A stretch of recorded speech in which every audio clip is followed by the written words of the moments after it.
All right, y'all, here is the Aeneid, book 2, lines 724, 321, 721 to 726, 7, 8, 9, 9. It's the end of the Aeneas escapes section. Remember, Aeneas just gave his big speech about we're all going to go through these different paths to get to one spot. It's near the cypress tree.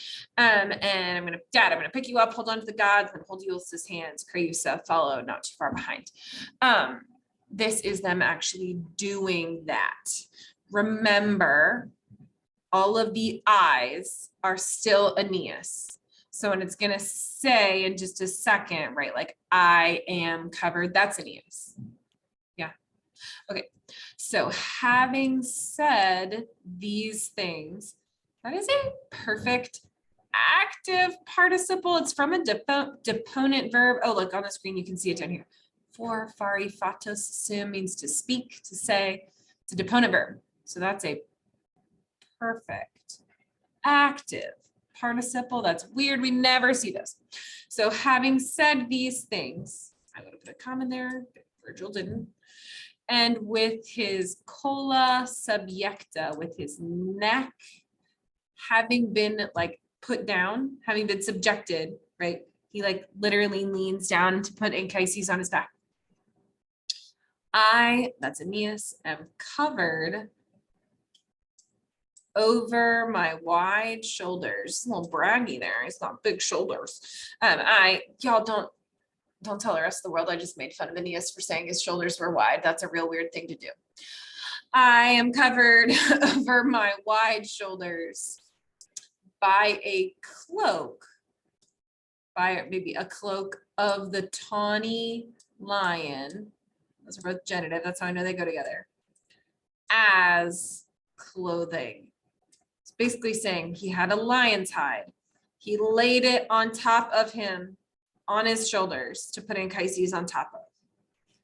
The word order there is super funky. I don't know that it has any figures of speech in it or anything. It's just weird. I'm going to read it to you one more time through. It's funky. If I were you and I was watching at home, I might like put a pencil down, watch. Having said these things, and that's Quay, with my neck subjected, leaned down over my wide shoulders, I am covered by the pelt of a tawny lion as clothing. He uses it like a cloak. And I undertake the burden. He picks up his dad. I'm going to switch colors because we're switching not sentences, but clauses. Parvus, Eulus, little Eulus. I like this word. It means to weave. Weaves himself in my right hand. They like weave their fingers together. He's holding Ulysses' hand. And he follows. This is another Eulus still he follows his father on not equal steps, maybe with not equal steps. Those all go together here with not equal steps, meaning his short little legs can't keep up with dad. So Aeneas is probably briskly walking to get his family out of the war zone. And Ulysses is following behind, but he can't quite keep up. All right, now here's our third person he's worried about is Creusa. My wife literally goes under, but it means follows them from behind. So she's walking behind them. Now remember, this is not like he lost her on purpose. He needs someone behind them to warn him of people coming, right? She is being his eyes and ears. I feel like we could read this with no context and think that he has just like abandoned her, like, oh, I hope you keep up. I'm not worried about you. But I think that this is, hey, I need a partner. I need an equal. I'm going to lead the way. You be our lookout. Take a step back to be able to see the whole picture. He's trusting her to take care of herself and to help get them out of the city safely. He has not just abandoned her or forgotten she's back there. He is really using her and utilizing her as a partner in this escape route. Don't read into that incorrectly.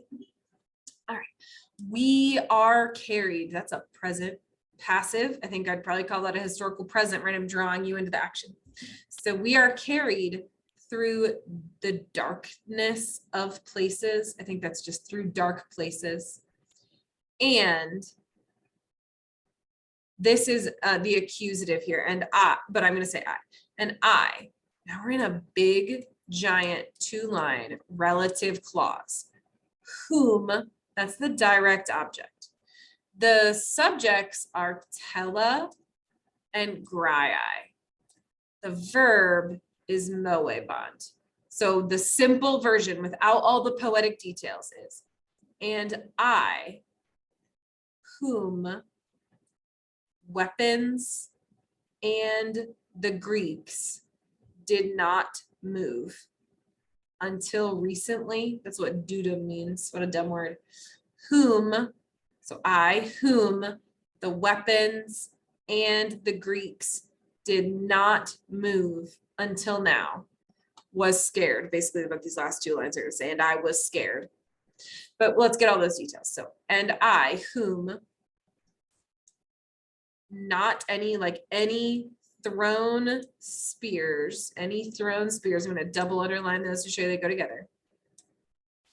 And not the Greeks in an adverse thronging line, meaning they are coming at them all grouped up in a battle line, right?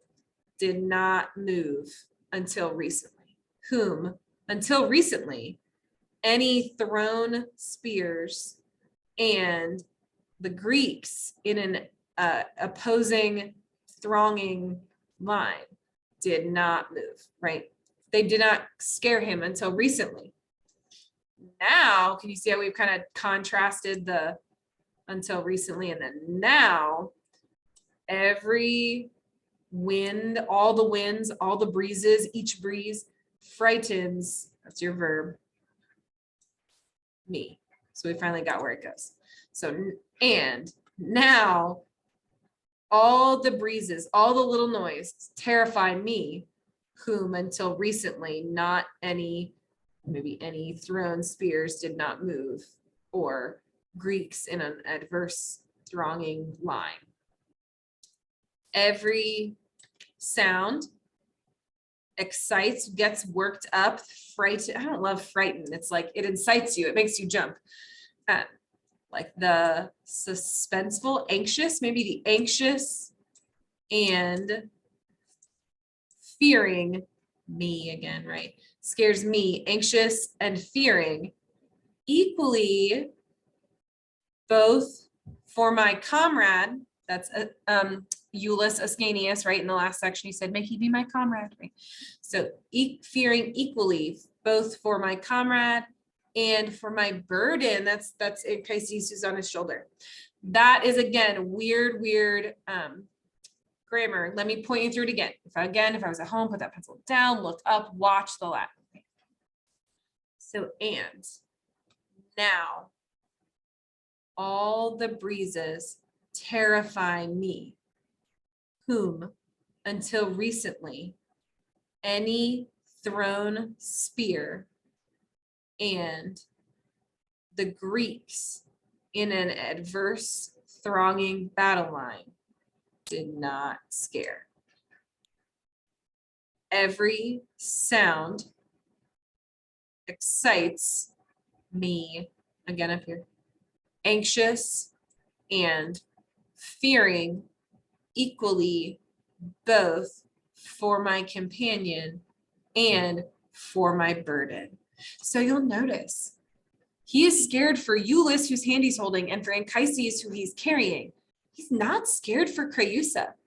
I think, again, we could read this out of context and think like, why are you nervous for your wife? She's also in this war zone.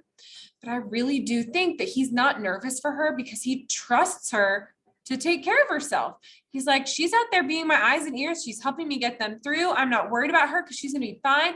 She's a big girl. She can take care of herself. She's got it. I'm not worried for her. I'm worried for the old man that I'm physically carrying through a war zone and the little boy who I'm trying to drag along behind me and not lose. So I think we could read this portion as Aeneas being heartless, but he's not. He's just, she's not next to him because she can take care of herself. And you can, I feel like you can physically see the pietas here, right? He feels a duty to his dad and to his kid to get them out.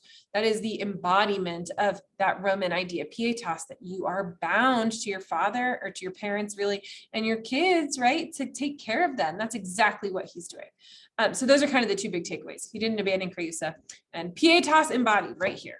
All right, until next time.